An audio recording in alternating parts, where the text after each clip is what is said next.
കർത്താവിൻ്റെ നാമത്തിന് തക്ക മഹത്വം അർപ്പിച്ചുകൊണ്ടിരിക്കുന്ന ഈ നല്ല സന്ദർഭത്തിൽ അതിനായിട്ട് എന്നെ സഹായിച്ച ഒരു വേദഭാഗത്തിലേക്ക് നിങ്ങളുടെ ശ്രദ്ധയെ ക്ഷണിക്കുന്നു. യോഹന്നാൻ എഴുതിയ സുവിശേഷം 18-ാം അധ്യായത്തിൻ്റെ 11-ാമത്തെ വാക്യം. യോഹന്നാൻ എഴുതിയ സുവിശേഷം 18-ാം അധ്യായത്തിൻ്റെ 11-ാമത്തെ വാക്യം. നാം അവിടെ ഇപ്രകാരമാണ് വായിക്കുന്നത്: യേശു പത്രോസിനോട്, വാൾ ഉറയിലിടുക, പിതാവ് എനിക്ക് തന്ന പാനപാത്രം ഞാൻ കുടിക്കേണ്ടയോ എന്ന് പറഞ്ഞു. ഈ വാക്യത്തിലെ രണ്ടാമത്തെ ഭാഗം, പിതാവ് എനിക്ക് തന്ന പാനപാത്രം ഞാൻ കുടിക്കേണ്ടയോ എന്ന് പറഞ്ഞു. അതിൻ്റെ മൂലഭാഷയിൽ അതിൻ്റെ അർത്ഥം ഇങ്ങനെയാണ് എനിക്ക് മനസ്സിലാക്കാൻ സാധിച്ചത്: പിതാവ് എനിക്ക് തന്ന പാനപാത്രം ഞാൻ കുടിക്കുക തന്നെ ചെയ്യും എന്ന് പറഞ്ഞു. പിതാവ് എനിക്ക് തന്ന പാനപാത്രം ഞാൻ കുടിക്കുക തന്നെ ചെയ്യും എന്ന് പറഞ്ഞു. നമ്മുടെ കർത്താവ് ഗെത്സമന തോട്ടത്തിൽ വളരെ ഭയാനകമായ അന്തരീക്ഷത്തിൽ പത്രോസ് ചെയ്ത ആ പ്രവൃത്തിയോടുള്ള ബന്ധത്തിൽ തൻ്റെ പ്രതികരണമാണ് നമുക്ക് ഇവിടെ വായിക്കാനായിട്ട് സാധിച്ചത്.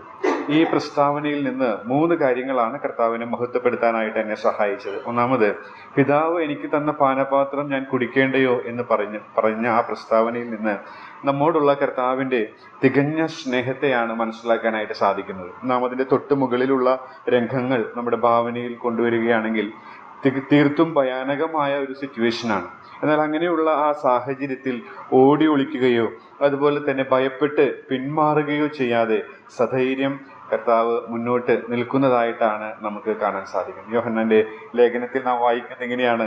തികഞ്ഞ സ്നേഹം ഭയത്തെ പുറത്താക്കുന്നു എന്നുള്ളതാണ്. കർത്താവിന് നമ്മോടുള്ള ആ തികഞ്ഞ സ്നേഹത്തെ ഈ വാക്കുകൾ ഓർപ്പിക്കുകയാണ്. പിതാവ് എനിക്ക് തന്ന പാനപാത്രം ഞാൻ കുടിക്കുക തന്നെ ചെയ്യും എന്നുള്ളത്. രണ്ടാമത്തെ ആശയം എന്ന് പറയുന്നത്, ആ വാക്യം വീണ്ടും ധ്യാനിച്ചപ്പോൾ എൻ്റെ മനസ്സിലേക്ക് വന്നത്, പിതാവ് എനിക്ക് തന്ന പാനപാത്രം ഞാൻ കുടിക്കേണ്ടയോ എന്ന് പറഞ്ഞു എന്നുള്ള വാക്യത്തിൽ നിന്ന് കർത്താവിൻ്റെ തികഞ്ഞ അനുസരണത്തെയാണ് അത് എൻ്റെ മനസ്സിലേക്ക് കൊണ്ടുവരുവാനിടയായിട്ട് തീർന്നത്. പിതാവ് എനിക്ക് തന്ന പാനപാത്രം ഞാൻ കുടിക്കുക തന്നെ ചെയ്യും എന്നുള്ള പ്രസ്താവന നമ്മോടുള്ള ബന്ധത്തിൽ കർത്താവിൻ്റെ പൂർണ്ണമായ അനുസരണത്തെ, ആ തികഞ്ഞ അനുസരണത്തെ അത് ഓർപ്പിക്കുകയാണ്. എബ്രായ ലേഖനത്തിൽ നാം ഇങ്ങനെയാണ് വായിക്കുന്നത്: പുത്രനെങ്കിലും താൻ അനുഭവിച്ച കഷ്ടങ്ങളാൽ അനുസരണം പഠിച്ച് തികഞ്ഞവനായി താൻ അനുസരിക്കുന്ന ഏവർക്കും നിത്യരക്ഷയുടെ കാരണഭൂതനായിട്ട് തീർന്നു. കർത്താവിൻ്റെ ആ തികഞ്ഞ അനുസരണത്തെ ഈ പ്രസ്താവന നമ്മുടെ മനസ്സിലേക്ക് കൊണ്ടുവരികയാണ്. അവൻ്റെ ആ പൂർണ്ണമായ അനുസരണമാണ് നമ്മുടെ രക്ഷയ്ക്ക് കാരണമായിട്ട് തീർന്നത് എന്നുള്ളതോർത്ത് ഞാൻ ദൈവത്തെ സ്തുതിക്കുന്നു. മറ്റൊരു കാര്യം കൂടെ പറഞ്ഞ് ഞാൻ ഇരിക്കാനായിട്ട് ആഗ്രഹിക്കുകയാണ്. പിതാവ് എനിക്ക് തന്ന പാനപാത്രം ഞാൻ കുടിക്കേണ്ടയോ എന്ന് പറഞ്ഞു. നമുക്കറിയാം, ഈ പാനപാത്രം എന്ന് പറയുന്നത് ഈ ലോകത്തിൽ കണ്ടിട്ടുള്ളതും ഇനിമേൽ കാണാൻ കഴിയാത്തതായ, ഇന്ന് കാണുന്നതായ എല്ലാ വഷളത്വത്തിൻ്റെയും മലിനതയുടെയും കാരണമായ ആ പാപം ഏറ്റെടുക്കുന്ന വേളയാണ്. ഇന്ന് ഈ ലോകത്തിൽ കണ്ടിട്ടുള്ള, ഇന്ന് കാണുന്നതായ എല്ലാ സകല വഷളത്വത്തിനും കാരണമായ മലിനത അതിപരിശുദ്ധനായ കർത്താവിൻ്റെ മേൽ ചുമത്തപ്പെടുന്ന, അത് ഏറ്റെടുക്കുന്ന ആ രംഗമാണ്. അത് എന്ന് പറയുന്നത് അത് അതിഭയാനകമാണ്.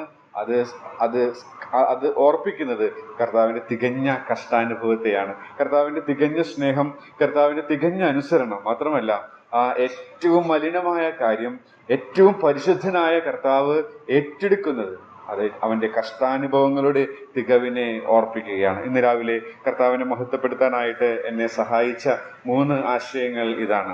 കർത്താവ് പറയുകയാണ്, പിതാവ് എനിക്ക് തന്ന പാനപാത്രം ഞാൻ കുടിക്കുക തന്നെ ചെയ്യും. നമ്മോടുള്ള അവൻ്റെ തികഞ്ഞ സ്നേഹം. അവൻ പേടിച്ച് ഭയന്ന് പിന്മാറുകയോ ഓടി ഒളിക്കുകയോ ചെയ്യുമായിരുന്നെങ്കിൽ നമുക്ക് ഇന്ന് ഈ രക്ഷയുടെ പാനപാത്രം എടുത്ത് അവനെ മഹത്വപ്പെടുത്തുവാനായിട്ട് സാധിക്കുമായിരുന്നില്ല.